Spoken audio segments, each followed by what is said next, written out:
بین الاقوامی قوانین کی خلاف ورزی کی ہے۔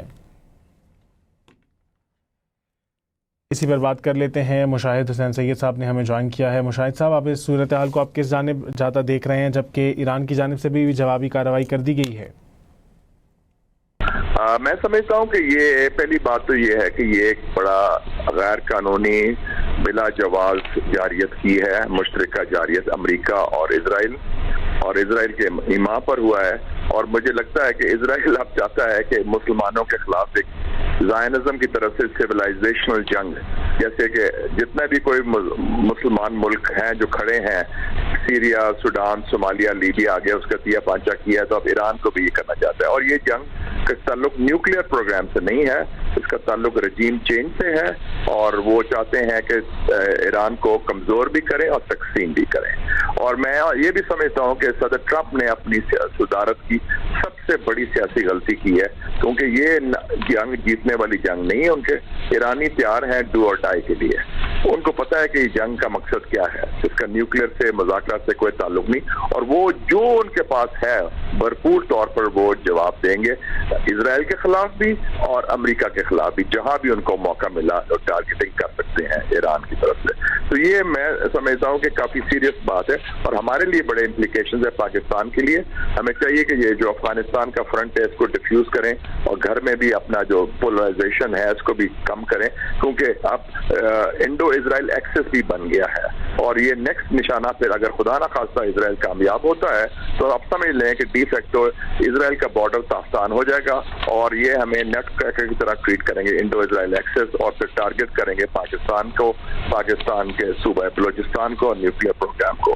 تو ہم ایران کے ساتھ پوری طرح کھڑا ہونا چاہیے جیسے ماضی میں کھڑے رہے، اور امریکہ کو بھی باور کرائیں کہ جناب یہ آپ نے حماقت کی ہے، یہ اس سے نقصان امریکہ کے اپنے مفادات کو ہوگا اور اس خطے کو بھی ہوگا، اور سارا خطہ اس کو ہلا ہوا ہے۔ اور اسی لیے جتنے مسلم ممالک ہیں بشمول سعودی عربیہ، ترکی، مصر اور خلیجی ممالک، یہ سب یہی کہہ رہے ہیں کہ یہ جنگ نہیں ہونی چاہیے۔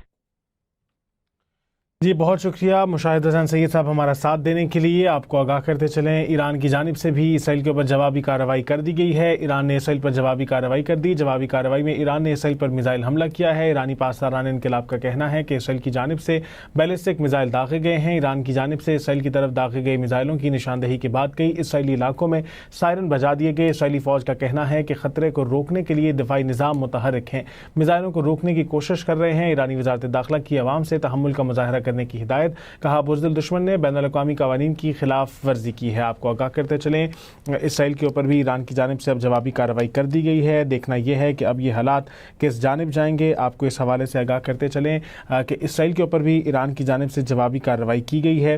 اندیا دیا گیا تھا جوابی کارروائی کا، صبح کے وقت آپ کو آگاہ کیا گیا تھا کہ اسرائیل اور امریکہ کی جانب سے جو ہے وہ ایران کو اٹیک کیا گیا تھا، ایران کے اوپر یہ جنگ مسلط کی گئی تھی، جس کے بعد صدارتی محل کے پاس جو کہ تہران میں واقع ہے 7 میزائلوں کی آوازیں سنی گئی تھیں۔ وائٹ ہاؤس سے صدر ٹرمپ کا بیان جاری ہوا جس میں ان کا کہنا تھا کہ یہ جنگ جو ہے وہ اب مسلط رہے گی تب تک جب تک کہ حکومت کا تختہ پلٹا نہیں جاتا۔ تو اب دیکھنا یہ ہے کہ یہ جنگ کیا رخ اختیار کرے گی، جس کے بعد ایران کی جانب سے یہ اندیا دیا گیا تھا، ایران کی جانب سے یہ کہا گیا تھا کہ اب ایران کی جانب سے بھی جوابی کارروائی ہوگی، جس کے اندر ہم نے یہ دیکھنے کو ملا ہے کہ اب جو ہے کویت میں بھی دھماکوں کی اطلاعات سامنے آئی ہیں۔ عرب میڈیا کے مطابق کویت میں بھی دھماکوں کی اطلاعات سامنے آئی ہیں، قطر، بحرین اور اب کویت میں بھی دھماکوں کی اطلاعات سامنے آئی ہیں، کویت میں بھی دھماکوں کی اطلاعات سامنے آئی ہیں۔ عرب میڈیا کے مطابق بڑی خبر سے آپ کو آگاہ کرتے چل رہے ہیں کہ اسرائیل کو جو ہے جوابی کارروائی کا اندیا دیا تھا ایران نے، اور اب اسی کے سلسلے میں کویت، بحرین اور قطر سے یہ اطلاعات آ رہی ہیں، دھماکوں کی اطلاعات آ رہی ہیں۔ الجزیرہ اور عرب میڈیا کی جانب سے بھی اب یہ رپورٹ کیا جا رہا ہے۔ بہت بڑی خبر آپ کو آگاہ کرتے چل رہے ہیں کہ ایران کی جانب سے بھی جو ہے وہ ریٹیلیشن کی گئی ہے، جوابی کارروائی کی گئی ہے، جس کے نتیجے میں جو ہے اب ہم یہ دیکھ سکتے ہیں کہ کویت میں بھی دھماکوں کی اطلاعات اس وقت ہمارے پاس سامنے آ رہی ہیں۔ اب دیکھنا یہ ہے کہ حالات کس کروٹ بیٹھیں گے اور اب یہ چیزیں کس جانب بڑھیں گی، اس حوالے سے ہم آپ کو آگاہ کرتے رہیں گے۔ آپ کو آگاہ کرتے چلیں کہ ایران کے اوپر جنگ مسلط کی گئی ہے اسرائیل اور امریکہ کی جانب سے۔ امریکہ میں صدر ٹرمپ کا کہنا تھا کہ اب یہ جنگ تب تک جاری رہے گی جب تک حکومت کا تختہ پلٹا نہیں جاتا۔ ایران کی جانب سے جو ہے وہ دفاعی جو ہے کارروائیوں کا اندیا دیا گیا تھا، جوابی کارروائیوں کا اندیا دیا گیا تھا، جس کے نتیجے میں اب کویت، بحرین اور قطر سے اطلاعات آ رہی ہیں کہ وہاں پر دھماکوں کی اطلاعات ہے۔ عرب میڈیا الجزیرہ کے مطابق یہ اطلاعات سامنے آئی ہیں کہ کویت میں بھی دھماکوں کی اطلاعات سامنے آ رہی ہیں۔ یہ اب دیکھنا یہ ہے کہ یہ صورتحال کتنی کشیدہ ہو جا رہی، کتنی سنگینی اختیار کر رہی ہے۔ اسرائیل نے ایران کے اوپر جوابی حملے کر دیے ہیں، ایران کی جانب سے بھی جوابی حملہ کیا گیا ہے۔ پاسداران انقلاب کی جانب سے بیلسٹک میزائل جو ہیں وہ لانچ کیے گئے ہیں۔ کویت، بحرین اور قطر کی حدود میں جو ہے یہ میزائل